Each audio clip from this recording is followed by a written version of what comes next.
ॐ अमृतोपस्तरणमसि स्वाहा।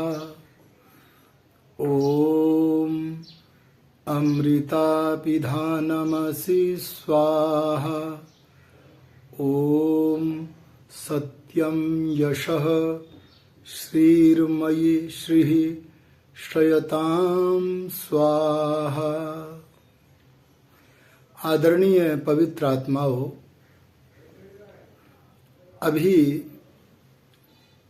मैंने आपके समक्ष यज्ञ के आरंभ में जो आचमन करने के लिए 3 मंत्र उच्चारण किए जाते हैं उनका पाठ किया है।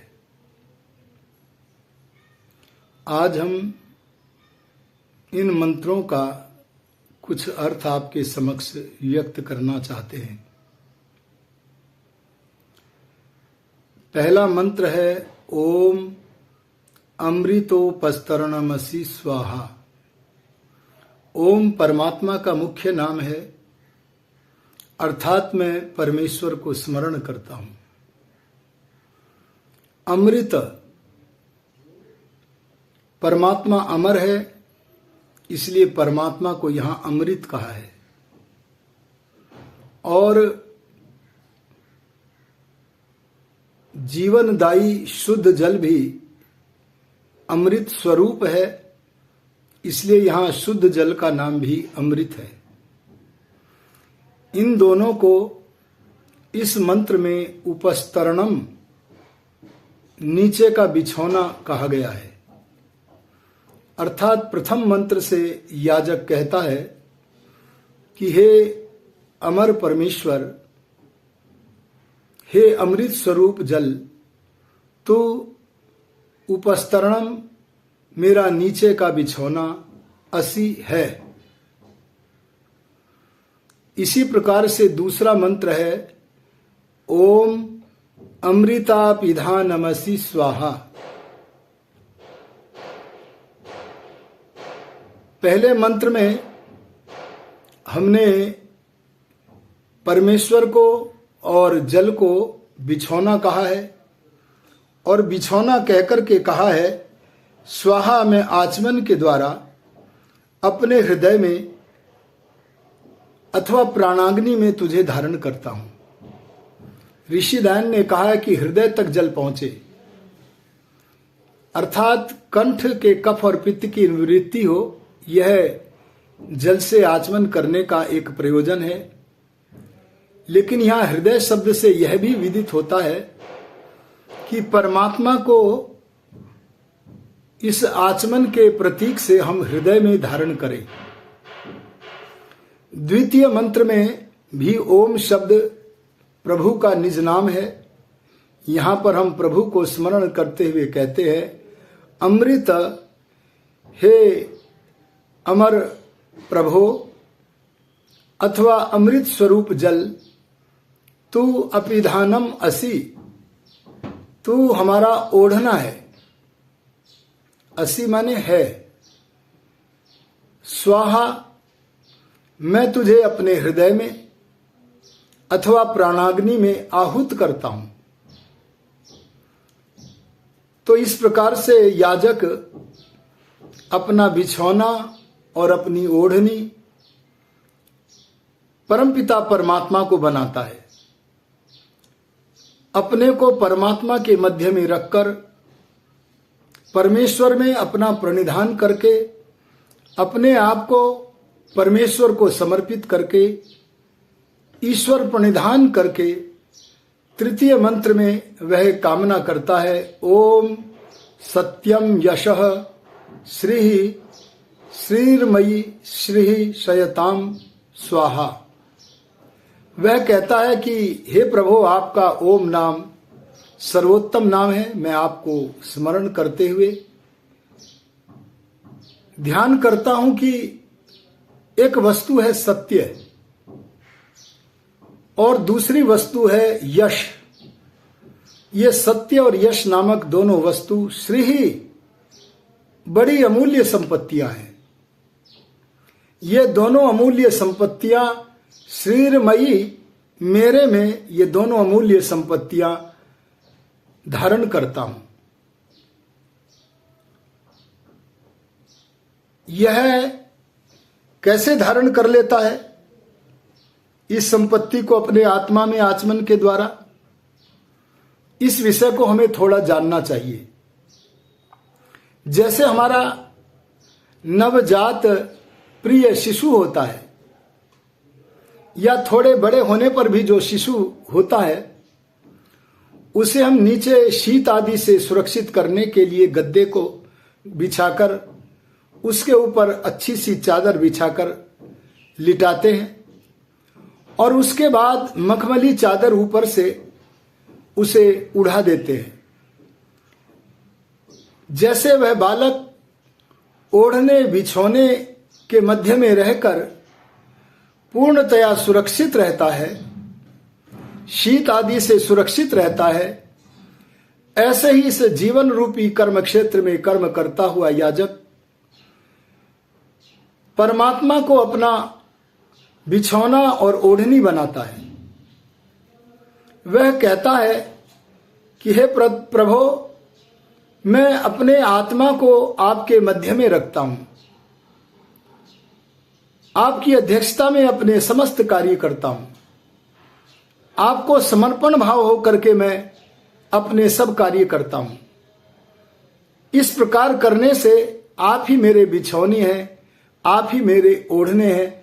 मैं आप रूप बिछौने और ओढ़ने के मध्य में सुरक्षित हूं। और जब मैं आपके मध्य में अपने को रख देता हूं, अर्थात आपकी अध्यक्षता में रह करके जब कोई कार्य करता हूं, तो मुझे दो संपत्तियां प्राप्त होती हैं।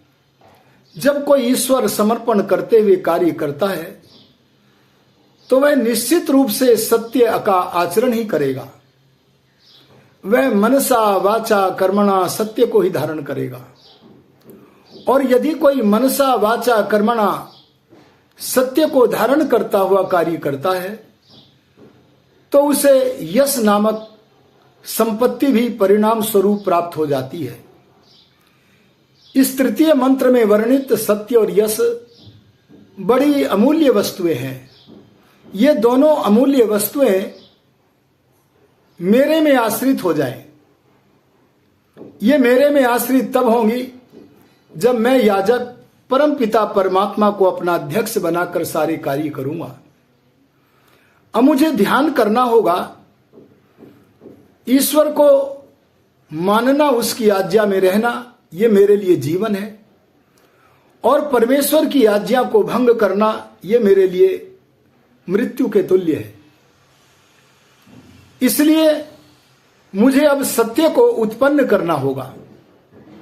जैसे माताएं रोटी को आटे से उत्पन्न करती हैं, जैसे कुंभकार घड़े को मिट्टी से उत्पन्न करता है, ऐसे परमात्मा की आज्ञा में रहकर मुझे अपने जीवन में सत्य को उत्पन्न करना होगा। सत्य को उत्पन्न किससे करते हैं? इस बात का निर्णय हमें ब्रह्म यज्ञ में अर्थात संध्या में अगमर्षण मंत्र से हो जाता है। वहां पर हम परमात्मा को समर्पित होकर कहते हैं, ऋतंच सत्यंच अभिधा तपसोध्य जायत। इस मंत्र में दो वस्तुएं कही हैं, एक ऋत और सत्य। बोले ये सत्य नामक और ऋत नामक जो दो वस्तुएं हैं, इनको जीवात्मा अभिध तप के द्वारा, तप का अर्थ है कष्टों को सहन करना, अपने लक्ष्य की तरफ निरंतर बढ़ते जाना, मार्ग में जो बाधाएं आए उन बाधाओं को सहते जाना, प्रसन्नता से सहते जाना, अपने लक्ष्य से प्रीति बनाए रखना। ऐसे तप के द्वारा हम सत्य को उत्पन्न कर सकते हैं। तप के द्वारा सत्य को कैसे उत्पन्न कर सकते हैं, इसकी वैज्ञानिक रीति क्या है, आइए इसे समझने का प्रयत्न करते हैं। तभी हमारे ये आचमन मंत्र हमारे जीवन में चरितार्थ हो सकेंगे। जिस समय कोई मनुष्य तप करता है, तप भी साधारण नहीं करता। यदि आप महर्षि दयानंद जैसे महापुरुष के जीवन चरित्र को पढ़ें तो पढ़ने के बाद आपको कहना पड़ेगा कि हमने ऋषि दयानंद का जीवन चरित्र आद्यंत पढ़ा है। उसको पढ़ने से पता लगता है कि ऋषि दयानंद का जीवन तो एक तप की झांकी है, और साधारण तप की नहीं, उग्र तप की झांकी है। इस मंत्र में भी अभिधात तप सह पद का प्रयोग हुआ है, अर्थात अभिध तप के द्वारा, सब तरफ से चमकते हुए तप के द्वारा हम सत्य नामक वस्तु को उत्पन्न कर सकते हैं। कैसे उत्पन्न करेंगे? जिस समय व्यक्ति अपने लक्ष्य की तरफ आगे बढ़ता हुआ, कष्टों को सहन करता हुआ चलता है, तब उस समय जितना जितना बड़ा तप वह करता है, उतना उतना ही उसके आत्मा में तरंग पैदा होती है। यह ईश्वर की सृष्टि का नियम है। अगर हम साधारण तप करेंगे तो आत्मा में तरंग ना के बराबर साधारण ही होगी, लेकिन यदि हम कल्पना कीजिए कि हमने लक्ष्य बनाया है परमात्मा का प्रत्यक्ष करना है, उस समय हमें उग्र तप करना होगा, अभिध तप करना होगा। और उस अभिध तप में, जैसे एक उदाहरण मैं आपको देता हूं, तप नाम अनेक पुरुषार्थों का है, लेकिन मैं यहां पर एक उदाहरण देना चाहूंगा। हमें ईश्वर का प्रत्यक्ष करने के लिए सबसे पहले यम नियमों का पालन करना होगा। हमारी इंद्रियों के जो प्रवाह हैं, आंख, नाक, कान आदि जो इंद्रियां हैं, उनके जो प्रवाह हैं, वो सारे प्रवाह अच्छे नहीं हैं। बहुत सारे प्रवाह हमारे विपरीत हैं। हमें जो देखना नहीं चाहिए, हम चंचलता से उन वस्तुओं को देखते हैं। हमें जो सुनना नहीं है, हम उन्हें सुनने लगते हैं। ये जो हमारी इंद्रियों का विपरीत प्रवाह है, ये प्रवाह हमें कुमार्ग की तरफ ले जाता है, ईश्वर से वंचित रखता है। इसलिए हमें पहला तप तो ये करना चाहिए कि हमें अपने इंद्रियों के गलत प्रवाह को रोककर उसका प्रवाह सही करना चाहिए। अर्थात आंखों से दर्शनीय वस्तु को ही देखें, कानों से श्रवणीय वाक्यों को ही सुने।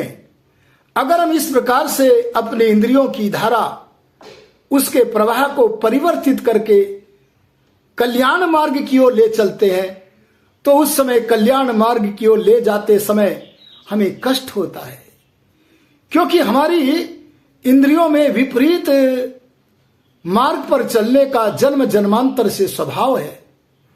लेकिन उस स्वभाव को बदलने के लिए हम अपने आत्मा में ईश्वरीय गुणों को धारण करके, उन ईश्वरीय गुणों की ढाल बनाकर, उन इंद्रियों को वहां से हटाकर कल्याण मार्ग की ओर, श्रेय मार्ग की ओर ले चलते हैं। आरंभ में जब मनुष्य श्रेय मार्ग की तरफ प्रेम मार्ग को छोड़कर चलने लगता है, तब उसे कष्ट होता है। उसे जो कष्ट हो रहा है, उस कष्ट को सहन करने का नाम तप है। यदि कोई भगवान का भक्त उस तप को उग्रता के साथ करता है, पूर्णता के साथ करता है, तो निश्चित रूप से उस समय उसके आत्मा में तरंग पैदा होता है, और वह तरंग बड़ी बलवान होती है।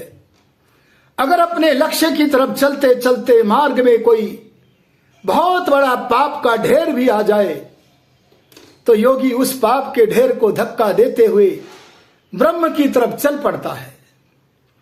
इसलिए अपने लक्ष्य की तरफ चलने के लिए हमें उग्र तप करना होगा। यही मंत्र में कहा, अभिध तप के द्वारा हम आत्मा में तरंग पैदा करके सत्य को पैदा करें। आत्मा में जो तरंग पैदा होगी, वह तरंग हमें विचलित न होने देगी, सामने आने वाले पाप के ढेरों को धक्का देती चली जाएगी। और जब पाप के ढेरों को धक्का देती चली जाएगी, तब हमारे मन में जो होगा सो ही वाणी में होगा, जो मन और वाणी में होगा सो ही आचरण में होगा। अर्थात सत्य ज्ञान, सत्य वाणी और सत्याचरण, अर्थात मन, वचन, कर्म की इस एक रूपता का नाम ही क्या है? सत्य। बस उग्र तप के द्वारा, अभिध तप के द्वारा हमें मनसा वाचा कर्मणा एक हो करके अगर हम रहेंगे तो इसी का नाम है सत्य का उत्पन्न करना।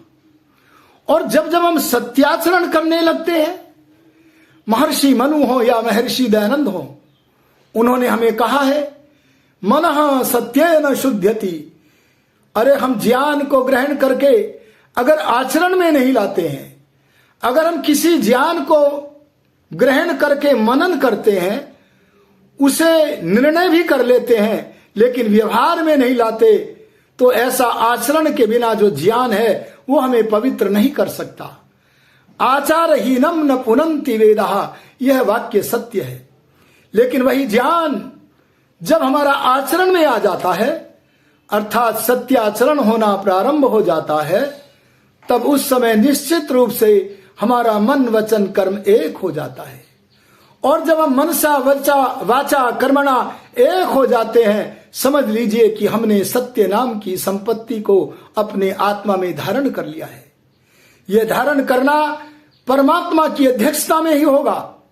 परमात्मा को अपना आधार बनाना होगा, अरे परमात्मा को अपना ओढ़नी बनाना होगा। और तब हम सत्य को जब धारण कर लेंगे तो उसके परिणाम स्वरूप सब और हमारा यश बढ़ेगा। यस्य नाम है महद यशः, परमेश्वर के नाम का स्मरण करना महान यश को प्रदान करता है। और परमेश्वर के नाम को स्मरण करने का अर्थ है सत्याचरण करना।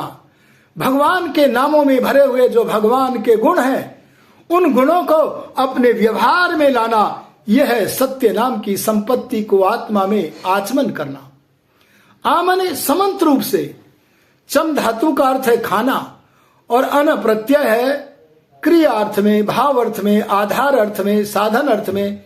तो यहां अर्थ बना जिस क्रिया के द्वारा हम परमात्मा को अपना ओढ़ना बनाकर, बिछौना बनाकर सत्य को धारण करते हैं, अरे यश नामक संपत्ति को धारण करते हैं, उस प्रक्रिया का नाम है आचमन। ये सत्य बहुमूल्य वस्तु है। वेदों में कहा है सत्य न उत्तभिता भूमि, सत्य के ऊपर ये भूमि दृढ़ है, स्थिर है। अगर कोई मनुष्य, एक भी मनुष्य सत्याचरण न करे तो ये पृथ्वी नहीं रह सकती है। तभी तो हम कहते हैं किसी मिथ्यावादी के बोलते समय, अरे तूने इतना बड़ा झूठ बोला तो ये पृथ्वी फट क्यों न गई। इससे विदित होता है कि जब तक पृथ्वी वर्तमान है तब तक धरती पर कोई न कोई सत्यवादी, सत्याचरणी अवश्य है, क्योंकि सत्य के बिना यह धरती स्थिर नहीं रह सकती है। हमें सत्यमयी और यशस्वी जीवन बना करके आगे बढ़ना होगा, यज्ञ करना होगा। सत्यमेव देवः अनृतम मनुष्यः, जो मनुष्य सत्य को धारण करके यज्ञ करता है वह देव बन करके यज्ञ को कर रहा है। और जो सत्य के बिना अमृत बोलने वाला है वह साधारण मनुष्य है, उसका यज्ञ सफल नहीं होता। हमें केवल यज्ञशाला में ही सत्य को धारण नहीं करना है, बल्कि यज्ञशाला से उठने के बाद अपने व्यावहारिक, अरे जागतिक व्यवहार में भी हमें सत्याचरण करना है, जिससे सत्यमयी जीवन बने और यशस्वी जीवन बने। एक कथा प्रसिद्ध है कि एक बार एक सेठ जी के पुत्र तमोगुणी था और वो तमाम सारे दुर्गुण दुर्व्यसन करता था। वह किसी विद्वान के पास पहुंचा, बोला मेरा भी अपयश होता है, मेरा बालक बहुत अशुद्ध कार्य करता है, उसे मार्ग पर लाओ। और जब उस विद्वान ने उस सेठ के शिष्य को कहा कि तुम गलत कार्यों को छोड़ो, तब वह सेठ का पुत्र कहने लगा मेरा स्वभाव बन गया है गलत कार्य करने का। अंततः विद्वान ने कहा तुम सब गलत कार्य करते रहो, लेकिन एक प्रतिज्ञा कर लो कि मैं सत्य भाषण करूंगा। उसने कहा ठीक है, मैं एक प्रतिज्ञा तो कर सकता हूं। और उसने सत्य भाषण करने की प्रतिज्ञा कर ली। इस प्रतिज्ञा के अनंतर जब भी वह कोई चोरी आदि कार्य करता और उससे पूछा जाता तो उसे सत्य सत्य बतलाना पड़ता, और जब सत्य बतलाना पड़ता तो उसका अपमान भी होता। धीरे धीरे एक सत्य को ग्रहण करने से उसके सारे के सारे बुरे कर्म छूट गए। ये सत्य बहुत बड़ी वस्तु है। मुझे योगीराज स्वामी आत्मानंद जी महाराज जो आर्य समाज के महाधन हुए हैं, उनकी एक घटना स्मरण हो आती है। वे काशी में पढ़ते थे। जब विद्यार्थी काल था उनका, तब उनका नाम था मुक्तिराम उपाध्याय। बहुत बड़े बुद्धिमान थे। एक बार उनके सह अध्यायी ने पूछा कि मुक्तिराम, आपकी बुद्धि इतनी तीव्र कैसे हो गई?